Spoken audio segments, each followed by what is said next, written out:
Hi friends, எல்லோருக்கும் வணக்கம். எல்லோரும் எப்படி இருக்கீங்க? நலமாக இருப்பீங்கன்னு நினைக்கிறேன். இது வியாழக்கிழமை இரவு எடுத்த வீடியோ. இரவு சோறு தாங்க செஞ்சேன். காலையில் 4 மணிக்கு எழுந்துச்சி 5 மணிக்கு விட்டு வெளியாகி 6 மணிக்கு வேலையை எடுத்தேன். அதுக்கப்புறம் 2 மணிக்கு வேலையை முடித்து திருப்பி வந்து வேலை 2 அப்பாயின்மெண்ட்டையும் முடிச்சுட்டு திருப்பி 5 மணிக்கு அதே டைமுக்கு உள்ளே வந்து பூந்து உக்காந்தா சரி வராதுன்னு பட்டுன்னு ஒரு சோறை வடித்து குழம்ப வச்சு பிள்ளைங்களுக்கு ஏதாவது தொட்டுக்க செய்யலான்னா முட்டை இல்லையே.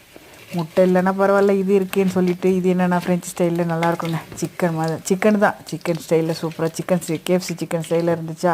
ஸோ இதை பார்த்தாலே பிள்ளைங்க சாப்பிட வந்துடும். பொரிச்சு வச்சா அது உள்ளே சீஸ்லாம் வச்சு நல்லாயிருக்கும். ஏதோ ஒரு வேலை முடித்தா போதும், செப்பரேட்டாக டக்குன்னு எல்லாத்தையும் போட்டு முடிச்சு சாப்பாடை போட்டுட்டேன்.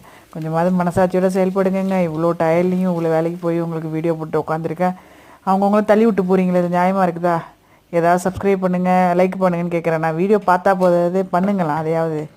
ஓகே, நாளைக்கு காலையில் வேலைங்க. நாளைய வீடியோவில் நாளைக்கு ஸ்பெஷல் என்னென்னு பார்க்கலாம். நானும் சாப்பிட்டு படுத்துட்டேன். Good night. நாளை வீடியோவில் பார்க்கலாம்.